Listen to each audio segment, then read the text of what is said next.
अस्सलामु अलैकुम वरहमतुल्लाह। Good evening to everyone. आज हम स्टार्ट करने जा रहे हैं units and measurements for JEE and NEET 2026 2027। तो अगर आपका प्यार मिला तो हम इस सीरीज़ को बहुत अच्छी तरह से आगे बढ़ाएंगे, बहुत अच्छी तरह से चलाएंगे। तो पहले हम यूनिट्स एंड मेजरमेंट डिस्कस करेंगे। जो पिछले सालों कुछ क्वेश्चन आए हैं इसमें नीट JEE में। पहला क्वेश्चन जो मैंने लाया है वो है the unit of thermal conductivity is. NEET 2019 में ये पूछा गया है, थर्मल कंडक्टिविटी का यूनिट क्या है। ये खासकर ड्रॉपर बैच के लिए है फॉर नीट एंड JEE। तो नए जो स्टूडेंट्स हैं जो 11th-12th पढ़ रहे हैं वो भी इसको अच्छी तरह से फॉलो कर सकते हैं। अगर आप देखोगे थर्मल कंडक्टिविटी किसके बराबर होती है, थर्मल कंडक्टिविटी को हम K से डिनोट करते हैं। ये होता है QX divided by A T1 minus T2 into T। Q होता है amount of heat flow, X होता है थिकनेस ऑफ स्लैब, A होता है एरिया, T होता है टेम्परेचर और ये स्मॉल t होता है टाइम। तो अगर आप देखोगे हीट का यूनिट जो है वो है जूल, थिकनेस का अगर यूनिट आप देखोगे वो है मीटर, एरिया का है मीटर स्क्वायर, टेम्परेचर का है केल्विन और टाइम का है सेकंड। तो अगर आप देखोगे जूल पर सेकंड वो वाट होता है। जैसे work done divide by time is equal to power. Work का यूनिट है जूल, टाइम का यूनिट है second, joule per second, power का यूनिट है वाट। तो जूल पर सेकंड वाट होता है। तो जूल पर सेकंड इसमें हटेगा वो वाट होता है।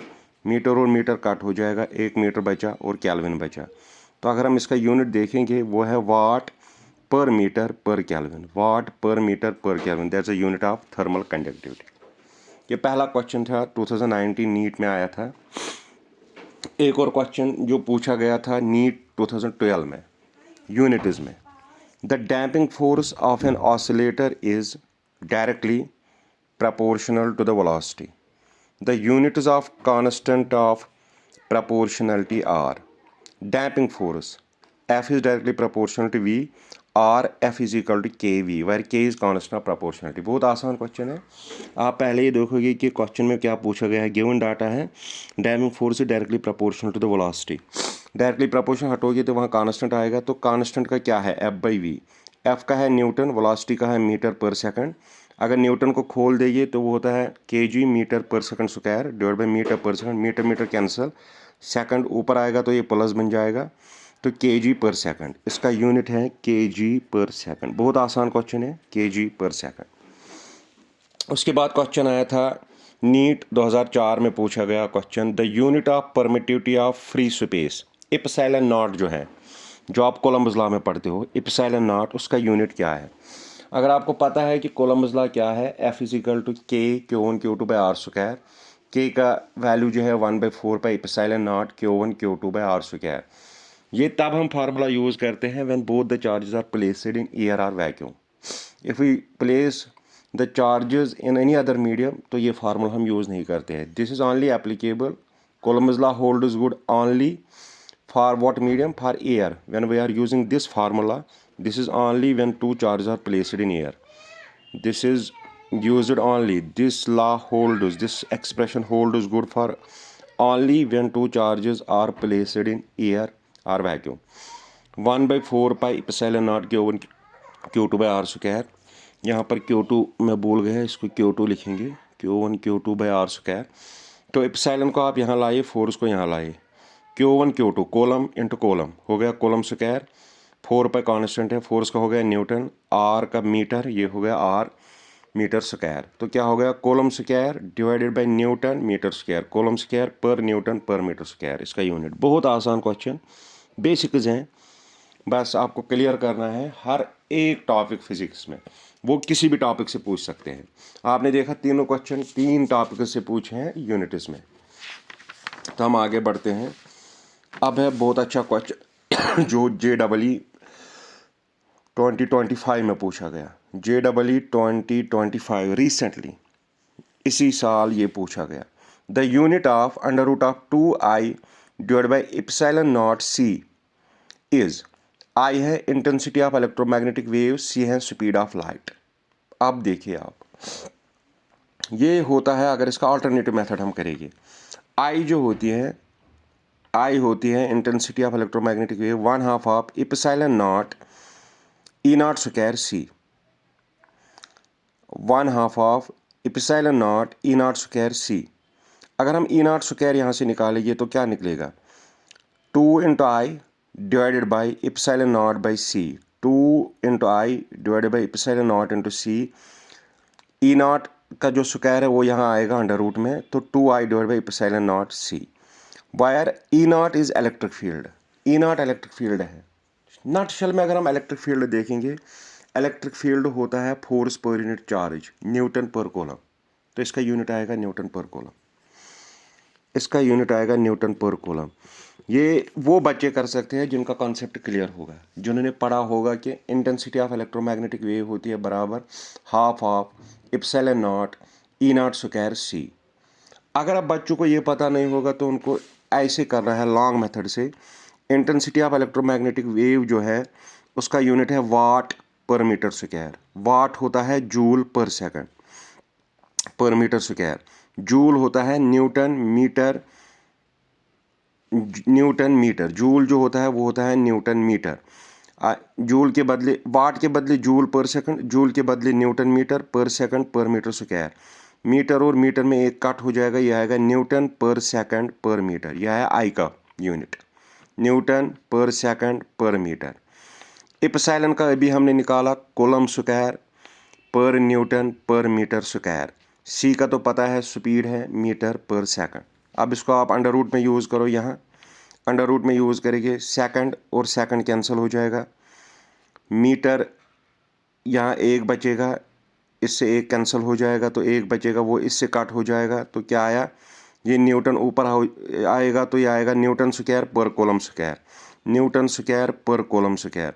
इसको हम, ये अंडर रूट में है तो इसको लिखेंगे न्यूटन बाई कूलम का होल स्क्वायर, स्क्वायर और रूट कैंसिल हो जाएगा तो न्यूटन पर कूलम आएगा, इसमें भी न्यूटन पर कूलम आएगा। ये क्वेश्चन बहुत अच्छा था जो JEE में पूछा है। ये तो आपको पता ही होगा कि JEE की लेवल जो होती है वो नीट से थोड़ा हाई होती है। अब JEE 2021 में एक और क्वेश्चन आया था यूनिट्स एंड मेजरमेंट्स में। क्वेश्चन है, इफ़ E एंड H represent the intensity of electric field and magnetising field respectively. E है intensity of electric field, H है intensity of magnetising field, then the unit of E by H will be, then the unit of E by H will be, if E and H represent the intensity of electric field and magnetizing field respectively, then the unit of E by H will be। अगर आपको पता है what is the intensity of electric field, वो होता है volt पर metre, volt पर metre.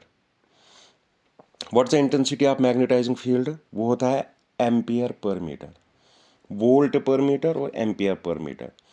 तो E बाई H का क्या आएगा, वोल्ट पर मीटर डिवाइड बाई एम्पियर पर मीटर, पर मीटर के answer volt by ampere, volt by ampere ohm होता है, क्योंकि according to Ohm's law V is equal to I R is equal to V by I. V का हो गया volt, I का हो गया एम्पियर, वोल्ट पर एम्पियर ओम होता है, वोल्ट पर एम्पियर ओम होता है। तो what will be the unit of E by H, ohm. The unit of E by H is ohm, क्योंकि V बाई A जो होता है वो ओम होता है। लेवल हाई पूछते हैं, लेकिन जिसका कंसेप्ट क्लियर होगा बहुत आसान होता है, उसके लिए बहुत आसान होता है। JEE 2019 में जो यूनिट्स एंड मेजरमेंट्स पे क्वेश्चन आया, the density of a material in SI unit is 128 kg per meter cube. In certain units in which the unit of length is 25 centimeter and the unit of mass is 50 gram, the numerical value of density of the material is JEE 2019।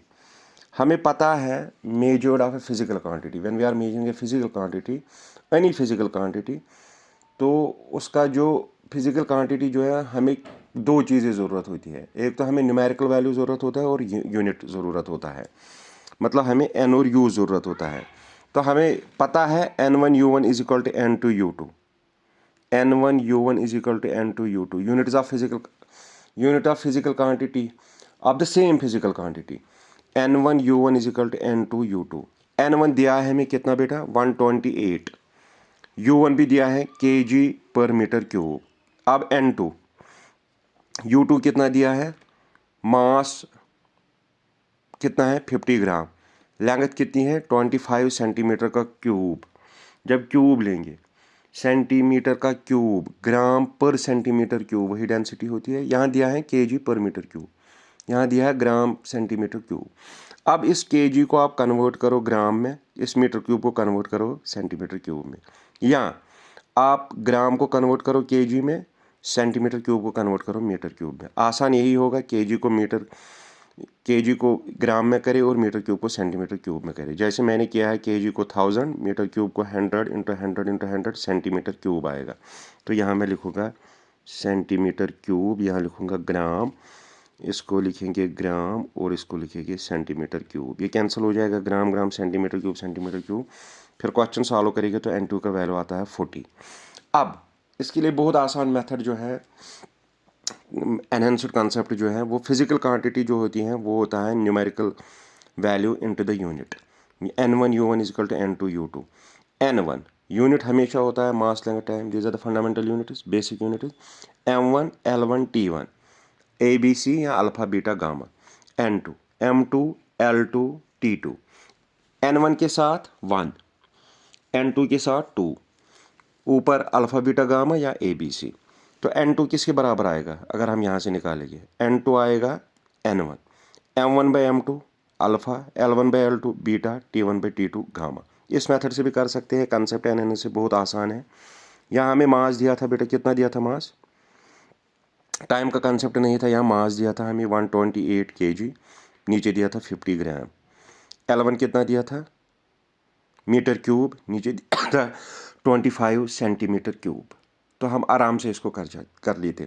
M1 128, उसको ग्राम में convert करो तो L1 और L2 ये आप आराम से कर सकते थे, इस मेथड से भी और इस मेथड से भी। ये मेथड भी आसान है और ये मेथड भी आसान है, ये मेथड भी आसान है। मास में अल्फा के बदले 1 आएगा, यहाँ मीटर और सेंटीमीटर में ऊपर 3 आएगा। एक और क्वेश्चन जो AIEEE 2006 में पूछा गया, बहुत आसान। The rad is the correct unit used to report the measurement of rad. Rad जो है ना वो यूनिट है बायोलॉजिकल इफेक्ट ऑफ रेडिएशन का।